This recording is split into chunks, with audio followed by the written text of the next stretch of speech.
जय हिंद साथियों। ज्ञान एजुकेशन ऑफिशियल यूट्यूब चैनल में साथियों आप लोगों का वेलकम है।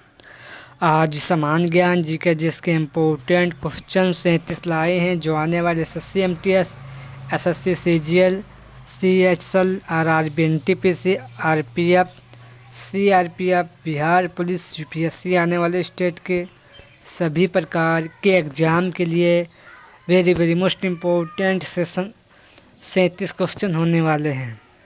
चलो साथियों सेशन शुरू करते हैं। सिंधु सभ्यता का उत्खनन दयाराम साहनी ने कितनी ईस्वी में की थी? सिंधु सभ्यता का उत्खनन दयाराम साहनी ने कितनी ईस्वी में की थी? तो साथियों 1921 ईस्वी में की थी, याद रखना। इसका right answer option number B हो जाएगा, याद रखना। Next question 2। सिंधु सभ्यता 1922 ईस्वी में राखलदास बनर्जी मोहन जोदड़ो स्थल किस नदी के किनारे बसा हुआ नगर है? साथियों सिंधु सभ्यता 1922 ईस्वी में राखलदास बनर्जी मोहन जोदड़ो स्थल किस नदी के किनारे बसा हुआ नगर है? तो साथियों सिंधु नदी के किनारे बसा हुआ ये नगर है, याद रखना। इसका right answer option number D हो जाएगा। Next question 3। हथनोर किस राज्य से हाथी का सबसे पुराना जीवाश्म मिला है? हथनोर किस राज्य से हाथी का सबसे पुराना जीवाश्म मिला है? तो साथियों ये मध्य प्रदेश में सबसे पुराना जीवाश्म मिला है। इसका right answer option number D हो जाएगा। Next question 4। लोहदा नाला किस स्थान से पशुओं की हड्डी से मूर्ति प्राप्त हुई? लोहला नाला किस स्थान से पशुओं की हड्डी से मूर्ति प्राप्त हुई? तो साथियों ये बेलन घाटी उत्तर प्रदेश के मिर्ज़ापुर से ये प्राप्त हुई थी, याद रखना। Next question 5। निम्न पुरापाषाण युग के स्थल वर्तमान में पाकिस्तान के सोहन घाटी एवं भारत के किस राज्य में पाए गए? निम्न पुरापाषाण काल युग के स्थल वर्तमान में पाकिस्तान के स्थल घाटी में पाए गए और भारत में किस राज्य में पाए गए? तो साथियों भारत के महाराष्ट्र राज्य में पाए गए थे। इसका राइट आंसर ऑप्शन नंबर साथियों बी हो जाएगा, याद रखना। Next question 6। तमिल प्रदेशों में ये धर्म अलवार संतों के माध्यम से विकसित हुआ। इन संतों की संख्या करीब कितनी थी? तमिल प्रदेशों में ये धर्म अलवार संतों के माध्यम से विकसित हुआ। इन संतों की संख्या कितनी थी? तो याद रखना इनकी संख्या 12 थी, याद रखना। इसका right answer option number A हो जाएगा। Next question 7। हजरत मोहम्मद साहब की कितनी ईस्वी में मक्का के पास हीरा नामक गुफा में ज्ञान की प्राप्ति हुई? हजरत मोहम्मद साहब को कितनी ईस्वी में मक्का के पास हीरा नामक गुफा में ज्ञान की प्राप्ति हुई? तो याद रखना साथियों हजरत मोहम्मद साहब को 610 ईस्वी में हीरा नामक गुफा में ज्ञान की प्राप्ति हुई थी, याद रखना। और साथियों इनका विवाह साथियों 25 वर्ष की अवस्था में विधवा नामक खदीजा से इनका विवाह हुआ था, साथियों याद रखना। इसका राइट आंसर ऑप्शन नंबर साथियों सी हो जाएगा। Next question 8। विभीषण ने मगध पर लगभग कितनी ईस्वी में हर्यंक वंश की स्थापना की? विभीषण ने मगध में लगभग कितनी ईस्वी में हर्यंक वंश की स्थापना की थी? तो याद रखना 545 ईस्वी में की थी। इसका right answer option number A हो जाएगा। Next question 9। ग्रहाल वंश की अंतिम शक्तिशाली जयचंद्र था, जिसकी कितनी ईस्वी में चंदावर के युद्ध में मोहम्मद गोरी के द्वारा पराजित करके हत्या कर दी गई थी। ग्रहाल वंश की अंतिम शक्तिशाली राजा जयचंद्र था, जिसकी कितनी ईस्वी में चंदावर के युद्ध में मोहम्मद गौरी द्वारा पराजित करके हत्या कर दी गई थी। तो याद रखना ये हत्या 1193 ईस्वी में कर दी गई थी, याद रखना। इसका राइट आंसर साथियों ऑप्शन नंबर ए हो जाएगा, याद रखना। नेक्स्ट क्वेश्चन 10, महाराणा प्रताप किस वंश का था? तो साथियों महाराणा प्रताप सिसोदिया वंश का था। इसका right answer option number B हो जाएगा। नेक्स्ट क्वेश्चन 11, ये किस क्रांतिकारी ने कहा था कि तलवार को धार वैचारिक पत्थर पर लगाने से ही आती है? ये किसने कहा था कि क्रांतिकारी ने कहा कि तलवार को धार वैचारिक पत्थर पर लगाने से आती है? तो साथियों ये क्रांतिकारी भगत सिंह जी ने कहा था, याद रखना। इसका right answer option number B हो जाएगा। भगत सिंह ने हंसते हंसते फांसी के फंदे को चूम लिया और देश के खातिर बलिदान कर दिया था, साथियों याद रखना। नेक्स्ट क्वेश्चन साथियों 12, रिएक्टर पैमानों का विकास कितनी ईस्वी में अमेरिका के चार्ल्स फ्रांसीसी रिएक्टर द्वारा किया गया? रिएक्टर पैमाने का विकास कितनी ईस्वी में अमेरिका के चार्ल्स फ्रांसीसी रिएक्टर के द्वारा किया गया? तो याद रखना साथियों 1135 ईस्वी में किया गया। इसका right answer option number A हो जाएगा, याद रखना। नेक्स्ट क्वेश्चन 13, विश्व का सबसे ऊंचा पठार कौन सा है? साथियों विश्व का सबसे ऊंचा पठार कौन सा है? तो याद रखना विश्व का सबसे ऊंचा पठार तिब्बत का पठार है, जो वर्तमान में इस समय चीन का ये भाग है, याद रखना। नेक्स्ट क्वेश्चन 24, तेलिया परियोजना किस नदी पर स्थित है? तेलिया परियोजना किस नदी पर स्थित है? तो याद रखना ये नर्मदा नदी पर ये परियोजना स्थित है, याद रखना। इसका right answer option number B हो जाएगा, याद रखना।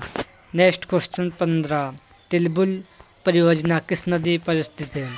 साथियों तिलबुल परियोजना झेलम नदी पर यह परियोजना स्थित है। इसका राइट आंसर ऑप्शन नंबर साथियों ए हो जाएगा।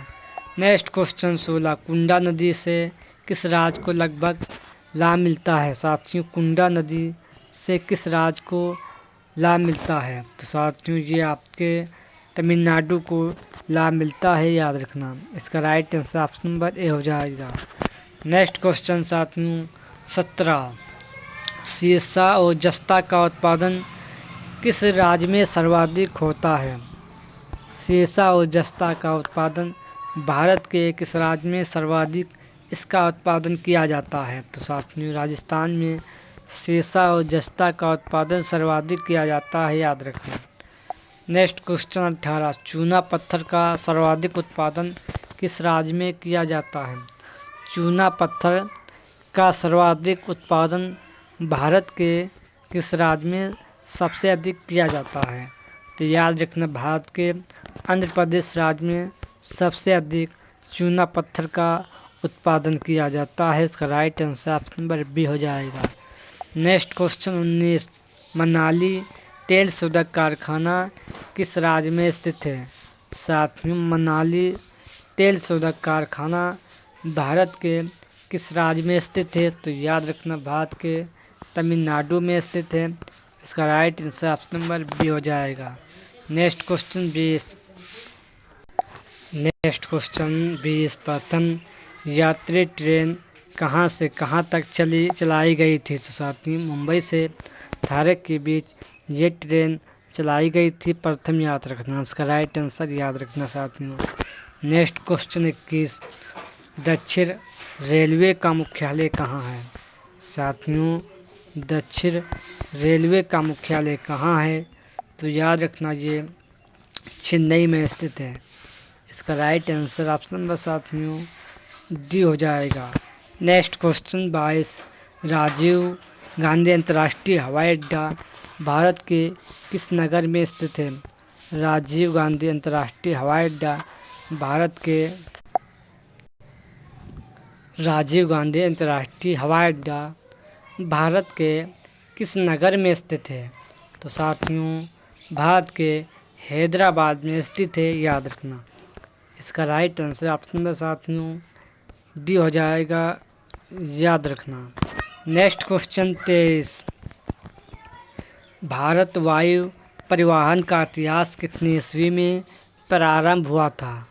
भारत में वायु परिवहन का इतिहास कितनी ईस्वी में प्रारंभ हुआ था? तो साथियों 1911 ईस्वी में भारत में वायु परिवहन का इतिहास प्रारंभ हुआ। इसका right answer option number B हो जाएगा। नेक्स्ट क्वेश्चन साथियों 24, इंदिरा गांधी राष्ट्रीय उद्यान अकादमी किस राज्य में स्थित है? इंदिरा गांधी राष्ट्रीय उद्यान अकादमी भारत के किस राज्य में स्थित है? तो याद रखना, भारत के उत्तर प्रदेश में इंदिरा गांधी राष्ट्रीय उद्यान अकादमी स्थित है, याद रखना। इसका right answer option number D हो जाएगा। नेक्स्ट क्वेश्चन 25, कितनी ईस्वी में देश में घरेलू उड़ान के लिए वायुदूत नामक तीसरे निगम की स्थापना की गई? कितनी ईस्वी में घरेलू उड़ान के लिए वायुदूत नामक तीसरे निगम की स्थापना की गई? तो याद रखना 1981 ईस्वी में की गई थी। इसका right answer option number C हो जाएगा। नेक्स्ट क्वेश्चन साथियों 26, तिरुचिरापल्ली हवाई अड्डा किस राज्य में स्थित है? तिरुचिरापल्ली हवाई अड्डा साथियों तिरुचिरापल्ली में स्थित है, याद रखना। इसका right answer option number B हो जाएगा, याद रखना। नेक्स्ट क्वेश्चन 27, अंतरिक्ष का शहर किस शहर को कहते हैं? अंतरिक्ष का शहर किस शहर को कहते हैं? तो याद रखना, बेंगलुरु शहर को कहते हैं, याद रखना। कर्नाटक की राजधानी साथियों बेंगलुरु है, याद रखना। नेक्स्ट क्वेश्चन 28, मथुरा किस नदी के किनारे बसा हुआ साथियों शहर है? तो याद रखना, मथुरा गंगा नदी के किनारे बसा, यानी साथियों मथुरा यमुना नदी के किनारे बसा हुआ है, साथियों याद रखना। कानपुर गंगा नदी के किनारे बसा हुआ शहर है। लखनऊ गोमती नदी के किनारे बसा हुआ शहर है और मथुरा यमुना नदी के किनारे बसा हुआ शहर है, याद रखना। और कन्नौज यूपी का ये भी कन्नौज भी गंगा नदी के किनारे बसा हुआ शहर है, याद रखना। इसका right answer option number D हो जाएगा, मथुरा यमुना नदी के किनारे बसा हुआ शहर है, याद रखना। नेक्स्ट क्वेश्चन 29, मौलिक अधिकारों का सूत्रपात कितनी ईस्वी में इंग्लैंड के में मैग्ना कार्टा से हुआ था? मौलिक अधिकारों का सूत्रपात कितनी ईस्वी में इंग्लैंड के मैग्ना कार्टा से हुआ था? तो साथियों 1215 ईस्वी में हुआ था। उसका right answer option number A हो जाएगा। नेक्स्ट क्वेश्चन 30, भारत में मौलिक अधिकारों की घोषणा के लिए सर्वप्रथम कितनी ईस्वी में मांग की गई? भारत में मौलिक अधिकारों की घोषणा के लिए सर्वप्रथम कितनी ईस्वी में मांग की गई? तो याद रखना साथियों 1895 ईस्वी में मांग की गई थी। इसका राइट आंसर ऑप्शन नंबर साथियों डी हो जाएगा। नेक्स्ट क्वेश्चन 31, फ्रांस के संविधान में कितनी ईस्वी को सर्वप्रथम मानवीय अधिकार को शामिल किया गया? फ्रांस के संविधान में कितनी ईस्वी को सर्वप्रथम मानवीय अधिकार को शामिल किया गया? तो साथियों 1789 ईस्वी को शामिल किया गया था। इसका right answer option number C हो जाएगा। नेक्स्ट क्वेश्चन 32, उपराष्ट्रपति बनने के लिए व्यक्ति की आयु कितनी वर्ष होनी चाहिए? उपराष्ट्रपति बनने के लिए सदस्य की आयु कम से कम कितनी वर्ष होनी चाहिए? तो साथियों कम से कम 35 वर्ष होनी चाहिए, याद रखना। इसका right answer option number A हो जाएगा। नेक्स्ट क्वेश्चन साथियों 33, विधानसभा सदस्य बनने के लिए व्यक्ति की आयु कितनी होनी चाहिए? विधानसभा सदस्य बनने के लिए सदस्य की आयु कम से कम कितनी होनी चाहिए? तो साथियों कम से कम 25 यानी 25 वर्ष होनी चाहिए। इसका right answer option number A हो जाएगा। नेक्स्ट क्वेश्चन साथियों 34, पार्लियामेंट द्वारा दिसंबर 1999 ईस्वी में निर्मित कानून के अनुसार एक नागरिक के वायसराय होने की कानूनी आयु कितनी वर्ष होनी चाहिए?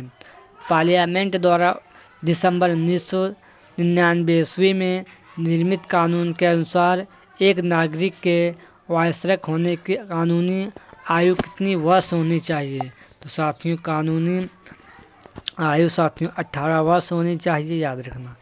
इसका right answer option number D हो जाएगा।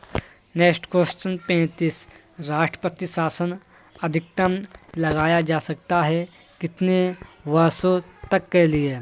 तो साथियों राष्ट्रपति शासन अधिकतम 3 वर्षों के लिए लगाया जा सकता है, याद रखना। इसका right answer option number D हो जाएगा। नेक्स्ट क्वेश्चन 36, भारतीय संविधान में अवशिष्ट शक्तियाँ किसमें सन्निहित होती हैं? भारतीय संविधान में अवशिष्ट शक्तियाँ किसमें सन्निहित होती हैं? तो साथियों ये संसद में होती हैं, याद रखना। इसका right answer option number D हो जाएगा। नेक्स्ट क्वेश्चन 37, देश में कब से कब तक किसान कॉल सेंटर की स्थापना की गई?